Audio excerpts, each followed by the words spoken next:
Everyone, welcome back to रिचाज मैनर। दोस्तों, आज मैं आप सबके साथ दाल बाफला की रेसिपी शेयर करने जा रही हूँ। ये रेसिपी स्पेशलिटी है मध्य प्रदेश की। जैसे कि हम राजस्थान की दाल बाटी चूरमा खाते हैं, ये काफ़ी कुछ उसी तरीके का होता है, पर ये स्पेशली मध्य प्रदेश से बिलोंग करता है। और इसको आज मैं बनाने जा रही हूँ माइक्रोवेव के अंदर, क्योंकि आप सब बहुत सारी रिक्वेस्ट करते हो माइक्रोवेव रेसिपीज़ की। और ये रेसिपी बनने वाली है बहुत ही कम ऑयल से। तो चलिए इसको बनाना स्टार्ट करते हैं। तो इसकी तैयारी के लिए सबसे पहले दाल बना लेते हैं। इसके लिए मैंने यहाँ पर अरहर की दाल, चना की दाल, ये छिलके वाली मूंग की दाल और मसूर की दाल ली है। ये सारी 50-50 ग्राम के आसपास हैं। और इनको मिक्स करके हमें अच्छी तरीके से वॉश कर लेना है।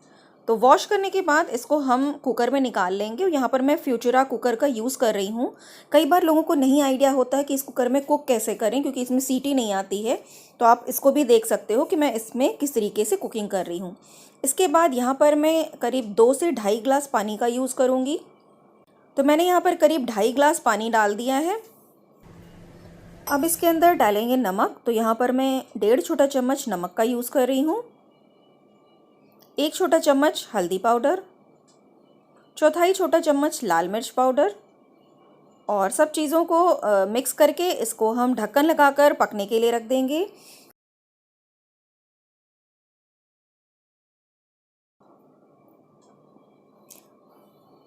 तो इसको मैंने गैस पर चढ़ा दिया है और आप सुन सकते हो कि इसमें हल्की हल्की सी विसिल आनी शुरू हो चुकी है।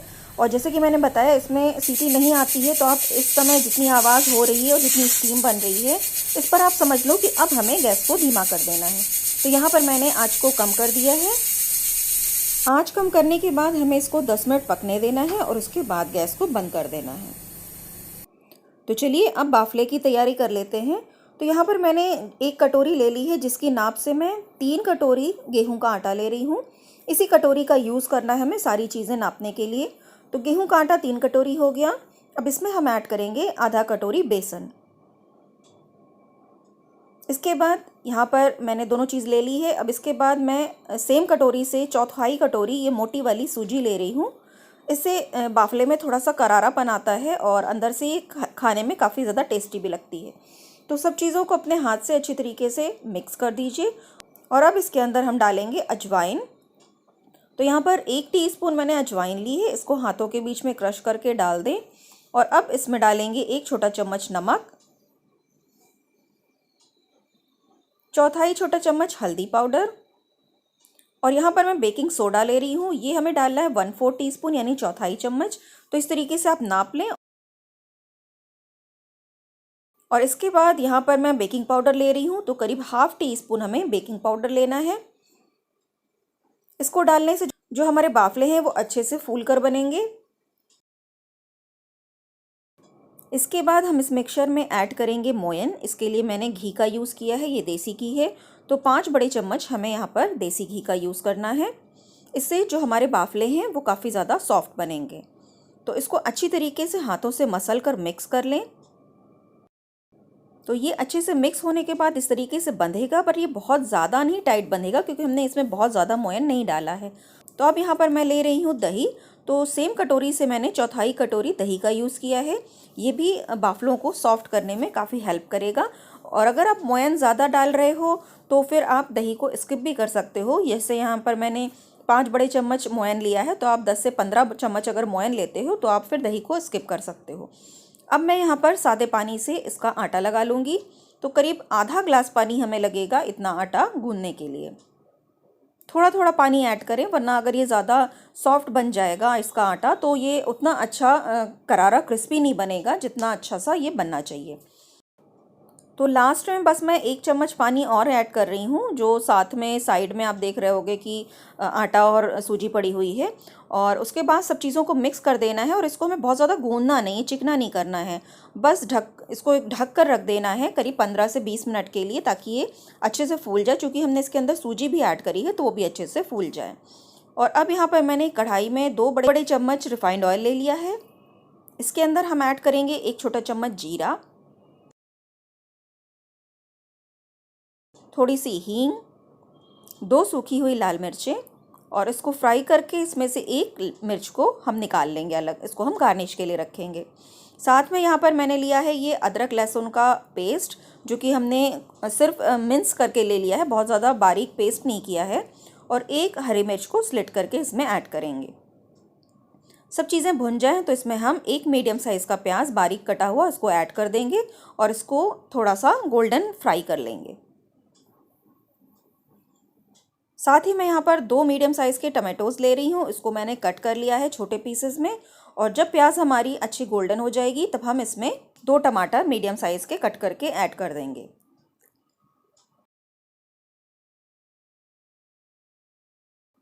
इसमें हम डालेंगे थोड़ा सा नमक, तो यहाँ पर मैं आधा छोटा चम्मच नमक डाल रही हूँ, जिससे कि टमाटर अच्छे से जल्दी से गल जाएं।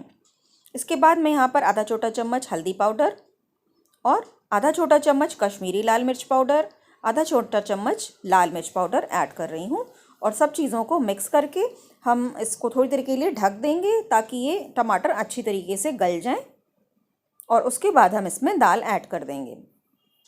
तो इसको पकने देते हैं हम जब तक। और यहाँ पर हमारा आटा भी सेट हो गया है, करीब 20 मिनट हो चुके हैं और ये अच्छे से फूल गया है। तो यहाँ पर हम इस साइज़ की बॉल्स इसकी लेकर और बीच में इस तरीके से गड्ढा सा कर देंगे। और जैसे मैंने बोला, इस आटे को बहुत ज़्यादा चिकना नहीं करना है, इस तरीके से हमको रखना है ताकि ये थोड़ा सा क्रैक दिखाई दे। तो सारे मैंने बाफले तैयार कर लिए हैं। और अब हम अपना जो तड़का तैयार कर रहे थे वो चेक कर लेते हैं।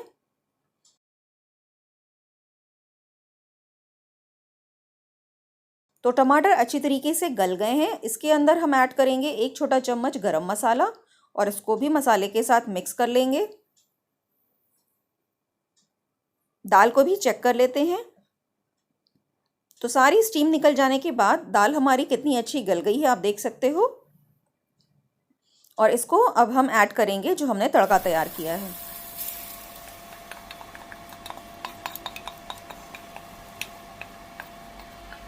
थोड़ा सा इस कुकर में पानी डालकर हिला दीजिए ताकि जो दाल यहाँ वहाँ लगी है वो निकल जाए, क्योंकि दाल थोड़ी सी गाढ़ी होती है इसकी, तो कुकर में काफ़ी ज़्यादा मात्रा में लगी रहती है, तो आप उसको अच्छे से निकाल लीजिए।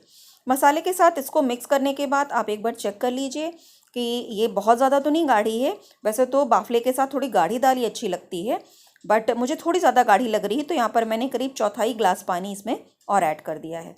तो बस इसको एक बॉयल आने तक हम पकाएंगे और उसके बाद हम इसको ढककर अलग रख देंगे।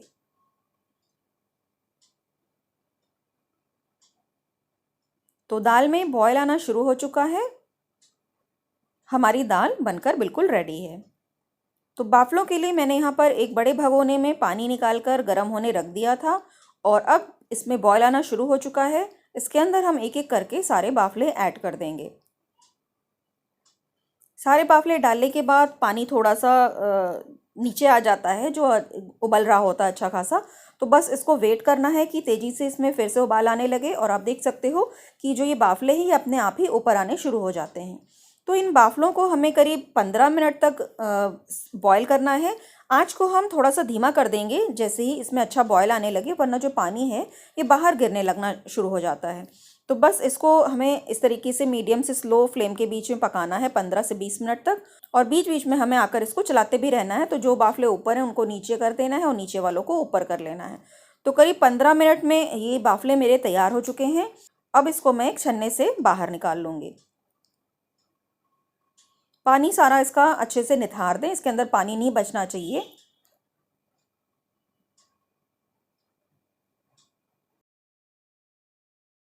तो बाफले हमारे बॉयल हो चुके हैं, इनको हम थोड़ी देर के लिए ठंडा होने के लिए रख देंगे। तब तक हम अपना जो माइक्रोवेव है उसको कन्वेक्शन मोड पर प्री हीट करने के लिए रखेंगे। तो यहाँ पर मैंने 180 डिग्री सेंटीग्रेड पर इसको प्री हीट होने के लिए रख दिया है। और अब बाफले भी हमारे ठंडे हो चुके हैं।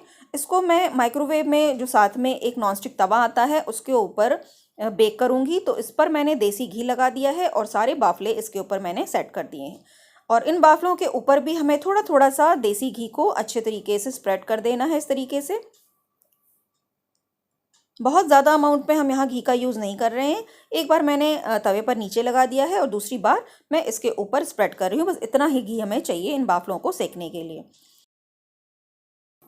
स्टार्टिंग में इस तवे को हम रखेंगे लो रैक के ऊपर, बट थोड़ी देर के बाद मैं आपको दिखाऊंगी, इसको चेंज करके हम हाई रैक पर रख देंगे। तो यहाँ पर जो प्री हीट होने के लिए मैंने माइक्रोवेव सेट किया था, ये प्री हीट हो चुका है और इसके अंदर हम अब बाफलों को रख देंगे लो रैक के साथ।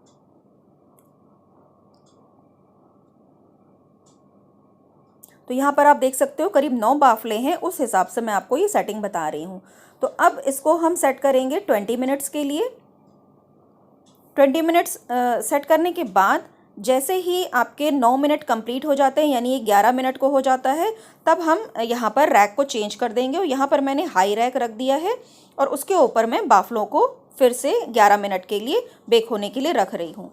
तो ये 11 मिनट कंप्लीट हो चुके हैं एक साइड से, और इसको निकालने के बाद हम इसको पलटकर साइड चेंज कर देंगे।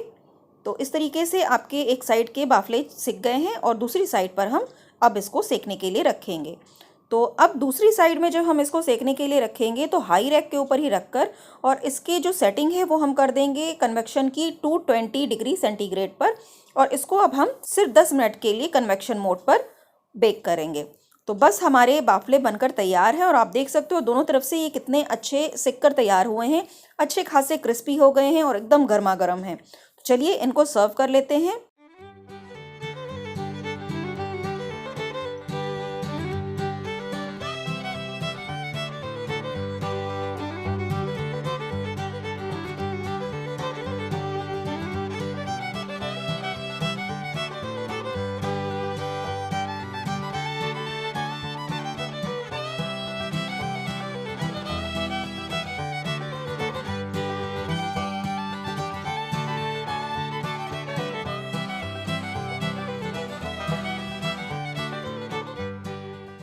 आई होप आज की मेरी रेसिपी आपको पसंद आई होगी। अगर आई है तो इसको लाइक एंड शेयर करना बिल्कुल नहीं भूलिएगा। मेरे चैनल को सब्सक्राइब ज़रूर कर लीजिएगा। साथ में बने बेल आइकन को प्रेस करके ऑल नोटिफिकेशन ज़रूर सेलेक्ट कर लीजिएगा, जिससे मेरे आने वाले वीडियोज़ की नोटिफिकेशन आपको तुरंत मिलेगी और ये बिल्कुल फ्री है। आपको और भी अच्छी अच्छी माइक्रोवेव से रिलेटेड रेसिपीज़ देखनी है तो मेरे चैनल पर एक प्लेलिस्ट होगी माइक्रोवेव रेसिपीज़ की, आप उसको चेकआउट ज़रूर कर लीजिएगा। उसमें मैंने बहुत ही छोटे छोटे से हैक्स एंड ट्रिक्स बताए हैं आपकी डेली लाइफ में काम को आसान करने के लिए, तो उसको आप ज़रूर चेकआउट कर लीजिएगा। Thank you so much for watching.